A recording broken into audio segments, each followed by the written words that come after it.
차든지 뜨겁든지라는 제목으로 하나님 말씀 증거하겠습니다. 네, 아까 우리 권사님께서 기도해 주신 것처럼 여러분 벌써 다음 주면 이제 6월도 끝이 나고 1년의 절반이라는 시간이 지나가게 됩니다. 뭐 늘 하는 얘기지만 시간이 정말 빠르게 흘러가는 것 같은데요. 이렇게 1년의 중반 정도 딱 6월이 끝나가는 시점이 될 때 우리가 조심하고 경계해야 할 것이 하나 있습니다. 그게 뭘까요?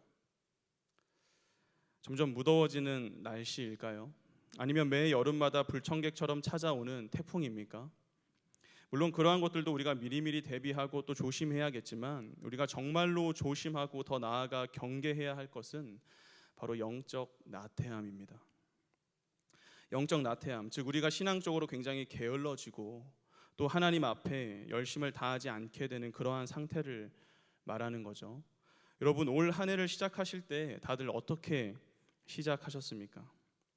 그냥 뭐 또 한 해가 시작되는구나 라면서 그냥 그렇게 아무런 계획 없이 뭐 생각 없이 그렇게 시작하셨나요? 아마 그러신 분은 거의 없으실 거라 생각합니다. 대부분의 성도님들이 그래도 작은 계획이나 다짐 하나쯤은 가지고 시작하셨을 텐데요. 특히나 이 신앙생활에 있어 작은 목표 하나쯤은 다들 세우면서 한 해를 시작하셨으리라 생각합니다. 그래서 올해 우리 교회 표를 따라서 정말 올 한 해 이 예배만큼은 내가 반드시 사수하리라는 목표를 세우신 분도 계실 테고, 또 평소 성경을 많이 못 읽으셨던 분들은 올 한 해 내가 일독을 목표로 해야겠다 이렇게 세우신 분도 계실 겁니다. 그런가 하면 기도 생활에 힘쓰고자 다짐하면서 새벽 기도나 금요 성령 집회 참석을 목표로 세우신 분, 또 묵상에 힘쓰길 원하며 매일의 큐티 생활을 목표로 세우신 분도 많이들 계실 겁니다. 그럼 제가 여러분께 한번 질문 드리겠습니다. 여러분 그렇게 한 해를 시작하며 세우셨던 여러 가지 계획과 다짐 그리고 목표들을 잘 실천하고 계십니까? 네, 이런 질문 드릴 때가 이제 가장 숙연해지는 시간인 것 같은데요. 사실 이 질문을 드리는 저조차도 같은 질문 앞에 당당할 수 없을 만큼 사실 1년의 절반이 지나가는 이 시점에서 많은 그리스도인들이 이 영적 나태함을 보이게 되는 것 같습니다. 분명 새로운 한 해를 시작할 때는 정말 새로운 마음가짐과 열의를 가지고 그렇게 시작을 했지만 어느샌가 그 마음가짐과 열의는 점차 희미해지고 다시금 원래 나의 모습으로 돌아가 버리는 거죠. 그래서 처음 한두 달 열심히 그렇게 예배에 참석하다가도 어느샌가 다시금 예배를 소홀히 하게 되고, 처음 한두 달 열심히 매일 성경을 읽다가도 어느샌가 다시금 일주일에 한두 번 내지는 아예 한 번도 읽지 않게 되는 그러한 모습을 보이게 되는 겁니다. 그런데 더욱 심각한 것은 그렇게 우리가 영적 나태함에 빠지게 됨에도 불구하고 전혀 그것에 대한 경각심을 느끼지 못한 채 그러한 생활을 지속한다는 거죠. 여러분 우리가 어딘가 몸이 아프면 그것에 있어서는 곧장 반응하지 않습니까?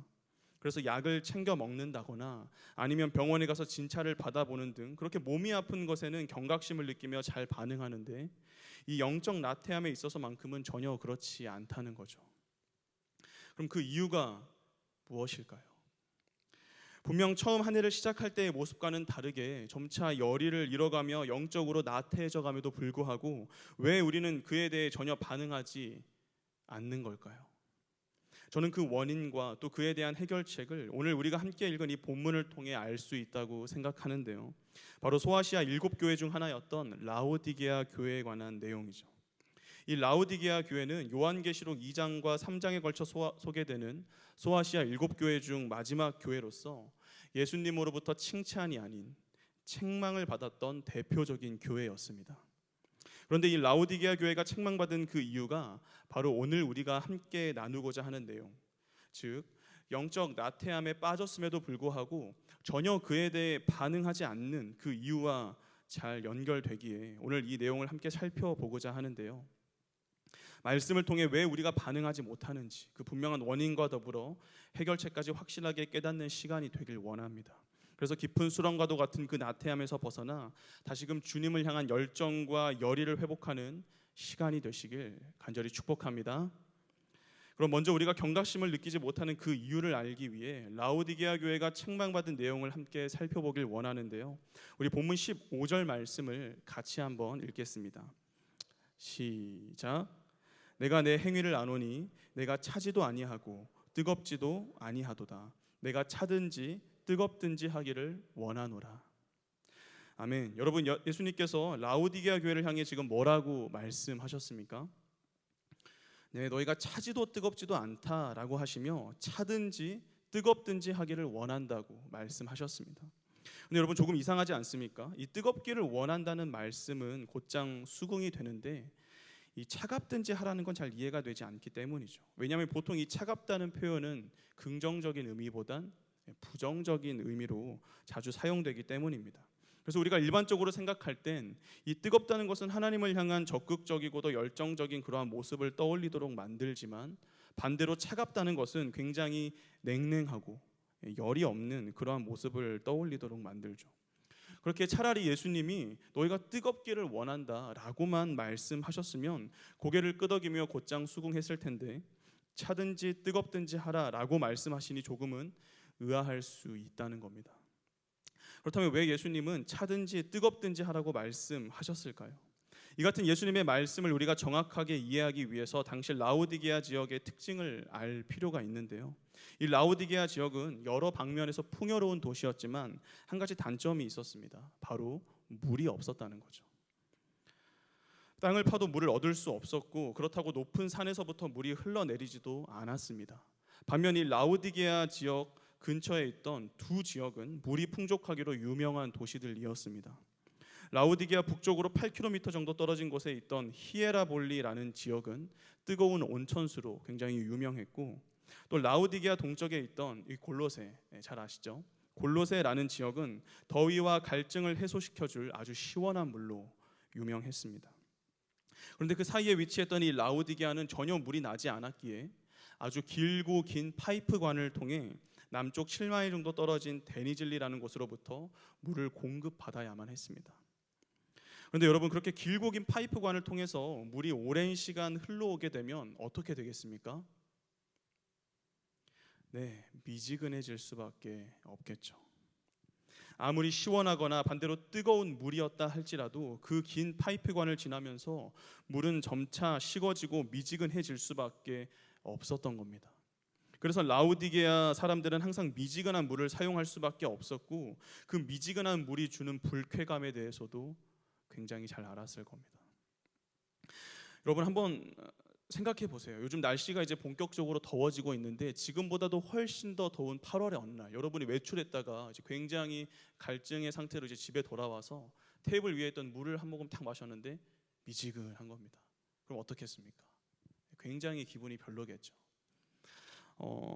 또 반대로 굉장히 추운 1월의 어느 날 역시나 외출했다가 들어온 뒤에 목욕하려고 욕조로 딱 들어갔는데 역시 물이 미지근하다면 어떠겠습니까? 그 역시도 굉장히 별로일 겁니다. 이처럼 오늘 본문에서 말하는 차갑지도 뜨겁지도 않다라는 말은 우리가 평소 잘 사용하는 말처럼 이도 저도 아닌, 혹은 죽도 밥도 아닌 아무짝에도 쓸모없는 상태임을 나타내는데요. 예수님은 바로 라오디게아 교회 성도들이 그러한 모습이라는 것을 지적하고 계신 거죠. 다시 말해 라오디게아 성도들의 신앙 상태가 마치 하나님의 마음을 시원하게도 또는 따뜻하게도 하지 못하는 매우 쓸모없는 모습이었다는 겁니다. 그래서 하나님은 누구보다 그들이 잘 이해할 만한 이 미지근한 물을 예로 드시며 그들의 잘못된 모습을 지적하셨던 거죠. 그리고 더 나아가서는 16절에서 내가 그러한 너희를 토해버리겠다라고까지 강하게 말씀하셨던 겁니다. 자, 그렇다면 도대체 이 라오디게아 성도들이 어떠한 모습을 보였기에 하나님은 그들을 미지근한 물에 비유하시며 그렇게 책망하셨던 걸까요? 본문 17절 말씀을 제가 읽어보겠습니다. 내가 말하기를 나는 부자라 부요하여 부족한 것이 없다 하나 내 곤고한 것과 가련한 것과 가난한 것과 눈먼 것과 벌거벗은 것을 알지 못하는도다. 예수님께서 차지도 뜨겁지도 않다라고 말씀하신 라오디게아 성도들의 모습은 바로 잘못된 자기 진단이었습니다. 다시 말해 그들은 실제 매우 빈곤한 상태였음에도 불구하고 스스로가 굉장히 잘 살고 있다는 착각에 빠져 있었다는 거죠. 여러분, 방금 읽은 17절에서 라오디게아 사람들이 스스로 뭐라 말했다 나옵니까? 나는 부자라 부요하여 부족한 것이 없다라고 그렇게 이야기했습니다. 그런데 그게 당장 틀린 말은 아닌 게 실제로 이 라오디게아는 굉장히 부유한 도시였고 그렇게 그곳에 사는 사람들도 대부분 다 부유한 사람들이었습니다. 라오디게아는 양토를 통해 옷감을 만드는 직물 산업이 굉장히 발달한 도시였고, 눈이 아플 때 사용하는 안약으로도 굉장히 유명한 도시였습니다. 뿐만 아니라 당시 라오디게아는 금융의 중심지였기 때문에 금이나 은을 포함한 돈이 굉장히 많은 도시였는데요. 굉장히 유명한 일화가 하나 있죠. AD 60년경에 이 라오디게아 지역에 대지진이 오게 됩니다. 그래서 마을이 이제 폐허가 되니까 그 당시 라오디게아를 지배하던 로마가 마을을 복구할 수 있도록 재난 구제 기금을 주겠다고 했는데 라오디게아 사람들이 그걸 거절했습니다. 왜 거절했을까요? 필요 없다는 겁니다. 자기들 돈 많으니까. 여러분, 이 정도면 그 지역의 부유함이 어느 정도였는지 대략 짐작이 가지 않습니까? 모르긴 몰라도 최소 우리나라 이태원의 한남동 정도는 되지 않았을까 싶은데요. 이처럼 굉장히 부유한 환경에서 풍족한 삶을 살다 보니 그들은 큰 착각에 빠지게 된 거죠. 별다른 문제 없이 나름 잘 살아가고 있다는 착각 말입니다. 돈이 많다 보니 경제적인 압박에 시달릴 일도 없었고 웬만한 문제는 다 돈으로 해결할 수 있었을 겁니다. 그러다 보니 그들은 그렇게 평안한 하루하루를 보내며 자신들이 굉장히 지금 잘 살고 있다, 잘 지내고 있다고 생각했던 건데요. 실상은 전혀 그렇지 않았다는 거죠. 조금 전 읽었던 본문 17절에서 예수님은 그들의 상태를 뭐라고 진단하셨습니까? 내 곤고한 것과 가련한 것과 가난한 것과 눈먼 것과 벌거벗은 것을 알지 못하는도다 라고 말씀하셨습니다. 다시 말해 현재 너희의 상태는 완전히 엉망진창이다라는 거죠. 화려한 겉모습과는 다르게 속은 썩어 문드러져 가고 있는데 정작 너희는 그걸 모르고 있다는 겁니다. 여러분, 실제 라오디게아 교회 성도들의 신앙의 상태는 예수님의 말씀처럼 굉장히 가난하고도 헐벗은 상태였습니다. 그들은 예수 그리스도를 믿고 하나님을 섬긴다 고백하면서도 전혀 신앙생활에 있어 열심을 다하지 않았습니다. 예배를 드려도 그저 형식적인 예배만을 드렸고 성도로서 힘써야 할 경건생활, 즉 말씀과 기도생활에도 전혀 열심을 다하지 않았습니다.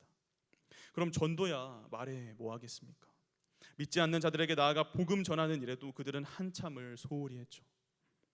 한마디로 그들은 깊은 영적 나태함에 빠져 있었던 겁니다. 그렇다면 그렇게까지 심각한 상태에 처해 있었음에도 불구하고 왜 그들은 어떠한 경각심도 갖지 않은 채 그러한 삶을 유지하려 했을까요?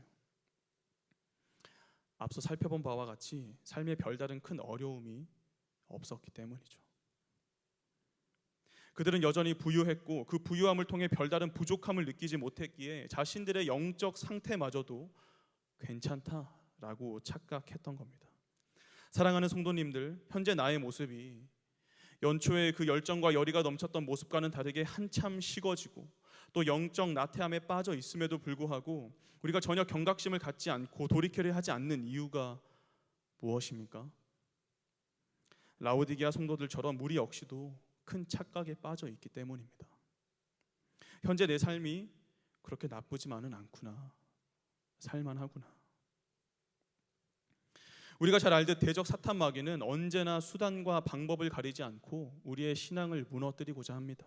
그래서 때로는 굉장히 강력한 시련과 고난을 통해 우리를 공격하죠. 마치 성경에 나오는 욥처럼 말입니다. 여러분, 욥이 겪었던 고난 다들 기억하시죠? 하루아침에 모든 재산과 더불어 10명의 자녀를 다 잃고 더 나아가서는 육체의 고통과 더불어 친구들의 거센 비난까지도 받지 않았습니까? 연약한 인간으로서 참 감당하기 힘든 고난이었는데 바로 그러한 방식으로 사탄은 우리를 공격한다는 거죠.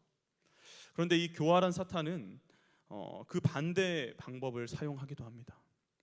바로 고난이 아닌 거짓된 평안을 주는 거죠. 제가 아직까지도 잊혀지지 않는 이야기가 하나 있는데요. 한 목사님의 설교를 통해 들었던 이야기입니다. 그 목사님이 예전에 사역하시던 교회에 밤마다 나와서 눈물로 기도하시던 한 여집사님이 계셨습니다. 남편은 술을 좋아했고 술만 먹으면 집에 와서 때려 부시고 하다 보니 매일 밤 교회에 나와 정말 눈물로 하나님 앞에 기도했던 거죠. 그런데 어느 날부턴가 그 여집사님의 기도가 점차 사그라들더니 심지어는 주일 예배조차도 잘 나오지 않게 됐다는 겁니다. 알고 보니까 남편이 갑자기 그 여집사님에게 막 잘해주기 시작하면서 나중에는 주일에도 교회 가지 말고 자기랑 나들이 가자고, 놀러 가자고 그렇게 막 꼬셨다는 거죠. 여러분, 매일같이 술 먹고 와서 행패나 부리던 남편이 그렇게 갑자기 막 잘해주게 되면 이 여집사님 입장에서는 어떠겠습니까? 더 이상 간절히 기도할 이유가 사라지게 되겠죠. 이전엔 남편이 교회 간다는 이유로 행패를 부려도 더 꿋꿋이 나와 기도했었는데 오히려 남편이 잘해주니까, 그래서 삶이 평안해지니까 더 이상 기도하지 않게 된 겁니다. 여러분, 너무 소름 돋는 이야기 아닙니까? 시련과 고난이 먹혀들지 않으니까 오히려 사탄은 거짓된 평안을 줘서 그 성도의 신앙을 무너뜨린 거죠. 그런데 사탄은 오늘날 우리에게도 이 같은 방법을 사용한다는 겁니다.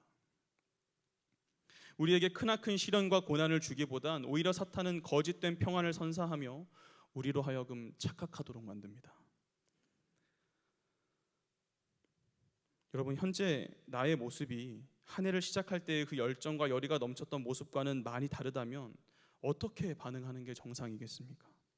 당연히 경각심을 가지고서 곧바로 조치를 취하는 게 정상적인 반응일 겁니다.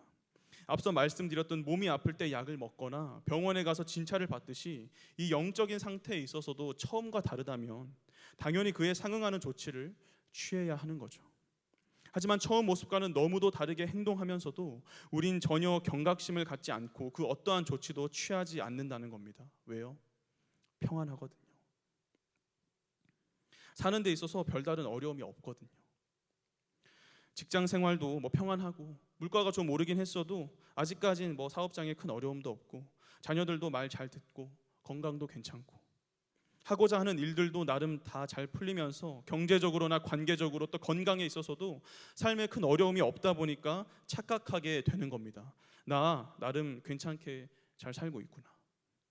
현재 내 삶의 모습 나쁘지 않구나 라고 말이죠.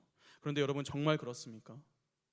정말 삶에 있어 별다른 어려움이 없다고 해서, 모든 방면에 있어 평안하다고 해서 정말 그 삶이 괜찮고 평안한 삶이라 할 수 있습니까? 그렇지 않죠. 눈에 보여지는 삶의 모습은 괜찮고 평안할 수 있어도 그 영적 상태를 깊이 들여다보면 전혀 아니지 않습니까? 당장 눈에 보여지는 삶은 굉장히 윤택하고 풍요로워 보일지 모르나 그 속을 들여다보면 영적으로는 한없이 가난하고 헐벗은 매우 비참한 모습인 거죠. 계속 그렇게 살다가는 언제 하나님을 떠날지 모르는 정말 위험한 상태임에도 불구하고 계속 그냥 그렇게 살아가는 겁니다. 하지만 여러분, 절대 속아서는 안 됩니다. 눈에 보여지는 삶이 평안하다고 해서 결코 우리의 영적 상태까지 평안한 게 아니라는 사실을 분명히 깨달으시길 바랍니다. 눈에 보여지는 삶이 괜찮다고 해서 내 영적 상태도 괜찮을 거라고 착각해서는 안 됩니다. 여러분, 아무리 삶에 큰 어려움이 없고 당장 평안하다고 해도 현재 내 신앙생활을 돌이켜볼 때 전혀 하나님을 향한 이 열정과 열의가 없다라면, 정말 이도 저도 아닌 미지근한 물과 같다라면 그 삶은 하나님께서 토해버리시는 인생이 될 것입니다. 그러나 반대로 아무리 그 삶에 큰 어려움이 있고 평안함이 없다 해도 정말 차든지 뜨겁든지 하는 그러한 열정과 열의가 있다라면 그 삶은 하나님께서 들어 사용하시는 참으로 복된 인생이 될 것입니다. 그러므로 우린 더 이상 착각에 빠져 계속되는 영적 나태함에 머물러 있어서는 안 됩니다. 말씀을 통해 경각심을 가지고 정말 차지도 뜨겁지도 않은 그 모습, 그 영적 나태함에서 빠져나올 수 있어야 합니다. 그럼 무엇을 통해 그렇게 할 수 있을까요? 우리 오늘 본문 18절 말씀을 같이 읽겠습니다. 시작. 내가 너희를 권하노니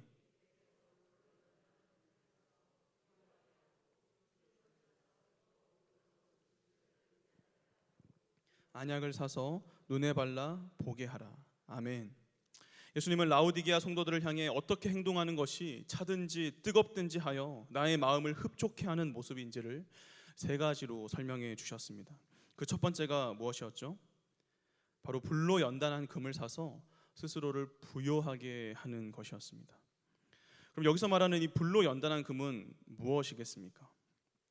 베드로전서 1장 7절 말씀 제가 한번 읽어보겠습니다. 너희의 믿음의 확실함은 불로 연단하여도 없어질 금보다 더 귀하여 예수 그리스도께서 나타나실 때에 칭찬과 영광과 존귀를 얻게 할 것이니라. 여기서 베드로 사도가 불로 연단한 금을 무엇에 비유하고 있죠? 바로 믿음의 확실함입니다. 그런데 이 믿음의 확실함이라는 표현을 쉬운 성경으로 보면 순수한 믿음이라고 나옵니다. 즉 오늘 본문 18절에서 말하는 이 불로 연단한 금이란 곧 하나님을 향한 순수한 믿음, 즉 진실된 믿음을 의미하는 거죠. 주님은 지금 그 순수한 믿음을 통해 너희 스스로를 부요하게 하라고 말씀하고 계신 겁니다. 사랑하는 성도님들, 라우디게아 사람들처럼 아무리 돈이 많아봤자 뭐합니까?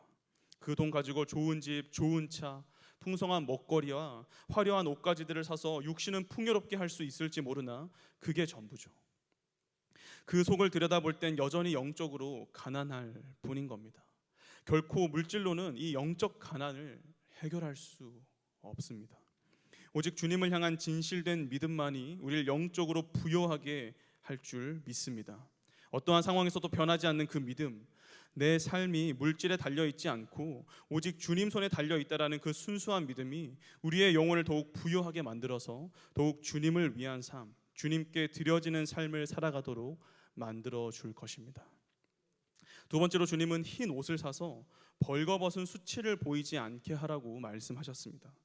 18절을 다시 보면 중간에 그렇게 말씀하시죠. 흰 옷을 사서 입어 벌거벗은 수치를 보이지 않게 하고. 여러분, 라우디게아는 금융의 중심지뿐 아니라 직물 산업으로도 굉장히 유명하다고 말씀드렸지 않습니까? 그래서 라우디게아 성도들은 이 입는 문제에 있어서만큼은 조금의 걱정도 없이 살았을 겁니다. 아마 모르긴 몰라도 다들 집안에 우리가 갖고 싶어하는 이 양털 코트, 양털 파카 이런 거 하나쯤은 다들 가지고 있었을 것 같아요. 그래서 그러한 옷들은 그들의 연약한 육신을 가리기에는 충분했을지 모르나 그들의 영적 벌거벗음까지는 가리워주지 못했을 겁니다. 여러분, 여러분의 마음속에 있는 탐욕이 비싼 양털 코트로 가리워질 수 있겠습니까? 없습니다. 우리의 시기와 질투, 미움들이 환한 드레스로 가리워질 수 있겠습니까? 없습니다. 우리의 음란함과 정욕이 고급진 정장으로 가리워질 수 있겠습니까? 없습니다. 아무리 좋은 옷을 입고 있다 할지라도 그 속을 들여다보면 여전히 우린 벌거벗어서 온갖 탐심과 정욕과 시기와 기타 죄악들로 수치스러움을 내보이는 자들일 뿐입니다. 그렇기에 주님은 우리를 향해 흰 옷을 사서 입어 그 벌거벗은 수치를 보이지 않게 하라라고 말씀하신 거죠. 그럼 여기서 말하는 이 흰 옷은 무엇일까요? 바로 우리의 모든 죄악을 덮어줄 예수님의 의로움입니다.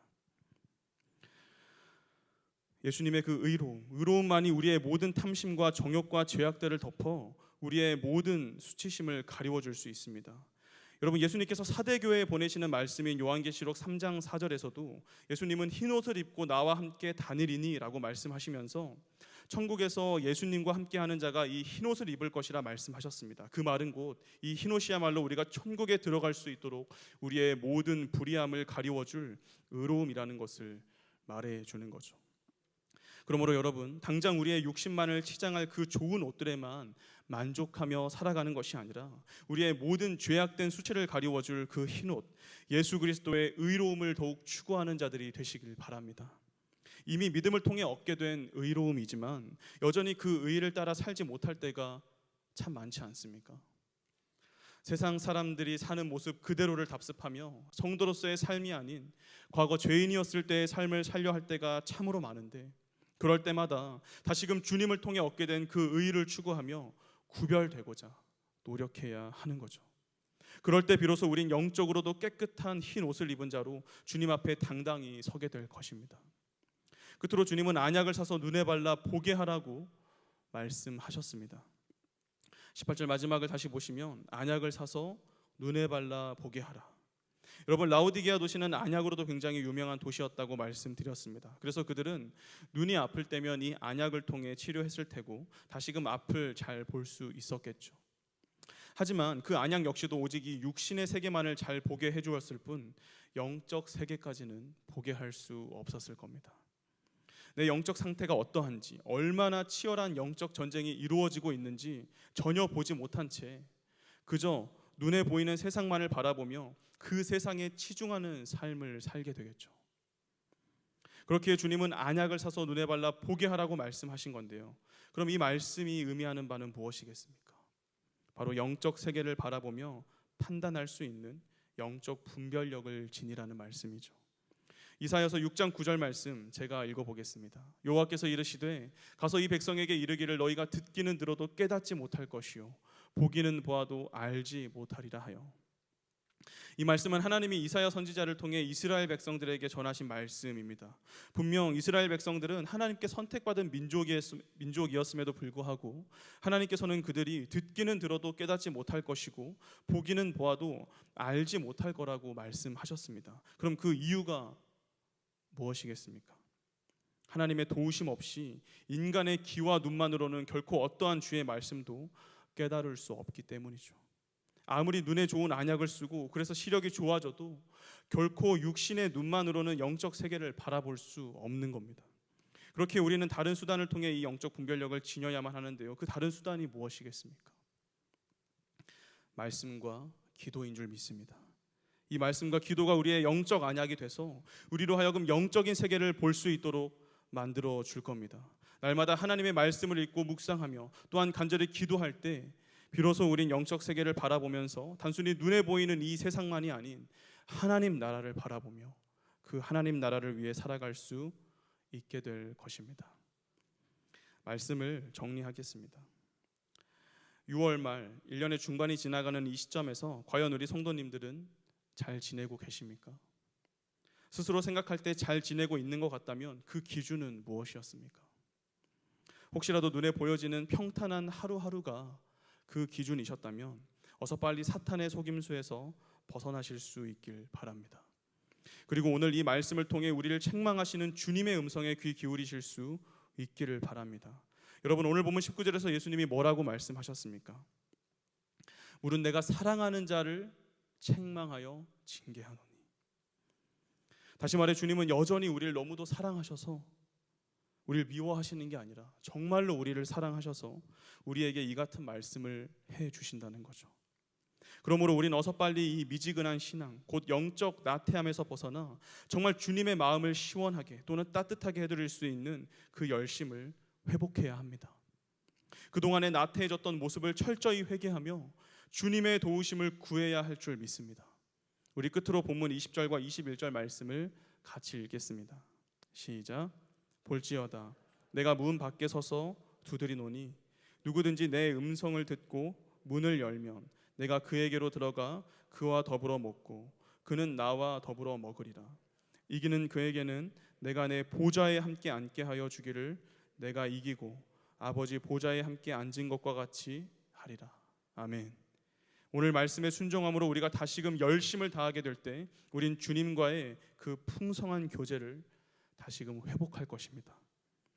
그리고 더 나아가서는 승리의 기쁨을 만끽하며 주님의 보좌에 함께 앉게 될 것입니다.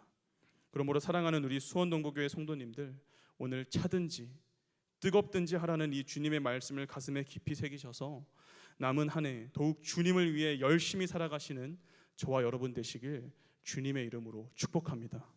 아멘. 우리 시간 함께 같이 찬양하고 기도하도록 하겠습니다.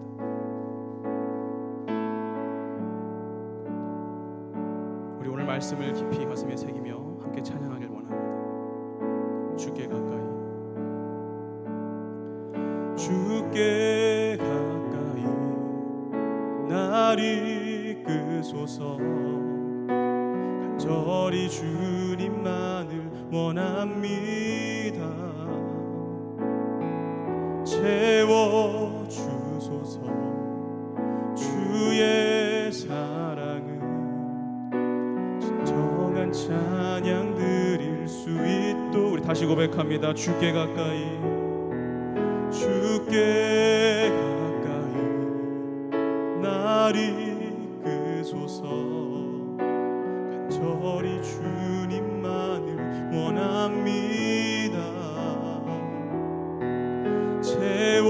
채워주소서. 주의 사랑을 진정한 찬양 드릴 수 있도록. 목마른 나의 영혼 주를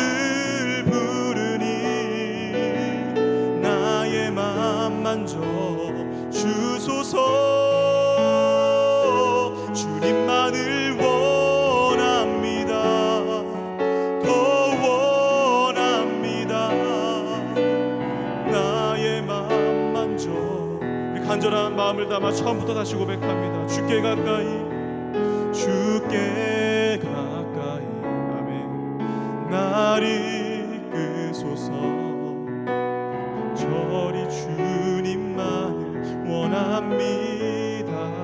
나태해진 우리를 채워주소서. 주의 사랑을 진정한 찬양 드릴 수. 우리 다시 한번 전심을 다해 고백하십니다. 주께 가까이, 주께 가까이, 날 이끄소서. 간절히 주님만을 원합니다. 채워주소서. 주의 사랑을 진정한 찬양 드릴 수 있도록 우리 믿음으로 목마른 나의 영혼 주를 부르니 나의 맘 만져 주소서. 주님만을 원합니다. 더 원합니다. 나의 맘 만져 주소. 목마른 나의 영혼, 목마른 나의 영혼 주를 부르니 나의 맘 만져 주소서. 주님만을 원합니다. 더 원합니다.